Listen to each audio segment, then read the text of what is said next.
સ્વાગત છે તમારું સંજુ ક્લાસિક ચેનલમાં. આ વિડીયોમાં આપણે વાત કરવાના છે બંધારણના આમુખ વિશે. તો શરૂ કરીએ આપણે.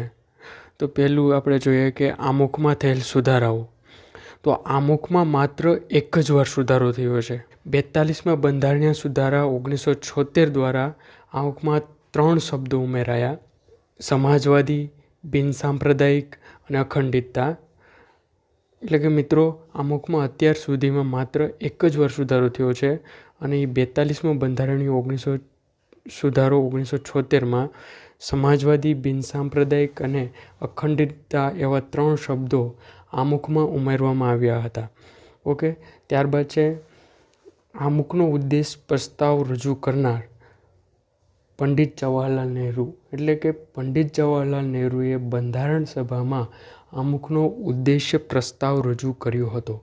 ઉદ્દેશ પ્રસ્તાવ રજૂઆતની તારીખ 13 ડિસેમ્બર 1946 છે અને બંધારણ સભામાં ઉદ્દેશ્ય પ્રસ્તાવનો સ્વીકાર, કે જે આ ઉદ્દેશ્ય પ્રસ્તાવ 13 ડિસેમ્બર 1946 મૂકવામાં આવ્યો હતો, તો તે પ્રસ્તાવનો સ્વીકાર તારીખ 22 જાન્યુઆરી 1947ના રોજ કરવામાં આવ્યો. બંધારણના આમુખનું પ્રારૂપ તૈયાર કરનાર સર B.N. રાવ. એટલે કે બંધારણ સભાનું જે આ પ્રારૂપ છે એને તૈયાર સર B.N. રાવ. જો પૂરું નામ પૂછાય તો સર બેનિગલ નરસિંહ રાવ આવશે.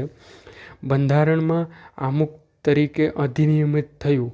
તો અધિનિયમિત ક્યારે કરવામાં આવ્યું, એટલે કે લાગુ ક્યારે કરવામાં આવ્યું આમુખને, તો 22 જાન્યુઆરી 1950ના રોજ બંધારણના આમુખ તરીકે અધિનિયમિત કરવામાં આવ્યું.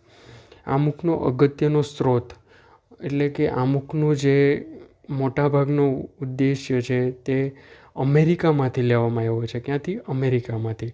અને આમુખની મુખ્ય ભાષાનો સ્ત્રોત તો ઓસ્ટ્રેલિયા. બરાબર યાદ રાખશો મિત્રો કે જો આમુખનો અગત્યનો સ્ત્રોત પૂછે તો અમેરિકા આવશે, પણ આમુખની ભાષાનો સ્ત્રોત પૂછે તો તે ઓસ્ટ્રેલિયા આવશે. અને આમુખમાં સર્વપ્રથમ સુધારો 1976, કે જેની વાત આપણે શરૂઆતમાં કરી ગયા કે આમુખમાં 1976માં સુધારો કરીને 3 શબ્દો ઉમેરવામાં આવ્યા હતા. ત્યારબાદ આગળ આપણે જોઈએ કે ભારતીય બંધારણના આમુખની ડિઝાઇન મધ્યપ્રદેશના જબલપુરના પ્રખ્યાત ચિત્રકાર બેઓહર રામ મનોહર સિન્હા દ્વારા તૈયાર કરવામાં આવી હતી. એટલે કે આમુખની ડિઝાઇન જે છે તે રામ મનોહર સિન્હાએ તૈયાર કરી હતી. અને બધા આમુખ વિશે જે વિદ્વાનોએ જે મંતવ્યો આપ્યા છે તે મંતવ્ય આ પ્રમાણે છે કે આમુખ એ બંધારણનું હૃદય છે તેવું કોણે કીધું, તો ઠાકોરદાસ ભાર્ગવ. કે આમુખ એ બંધારણનું હૃદય છે તો તે ઠાકોરદાસ ભાર્ગવે કીધું. આમુખ રાજકીય કુંડળી છે, કનૈયાલાલ મુનશી. આમુખ એ બંધારણનો ઓળખપત્ર અને પરિચયપત્ર છે, N.A. પાલકીવાલાએ કીધું. બંધારણનું આમુખ લાંબા સમયથી જે વિચાર્યું હતું અને જેના સ્વપ્ન જોયા હતા તેને અભિવ્યક્ત કરે છે ક્રિષ્ના સ્વામી અય્યર આવશે.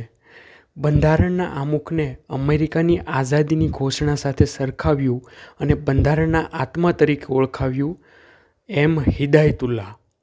ઓકે, જો તમને આ વિડીયો સારો લાગ્યો હોય તો લાઇક, શેર અને સબસ્ક્રાઈબ કરો સંજુ ક્લાસિક ચેનલ.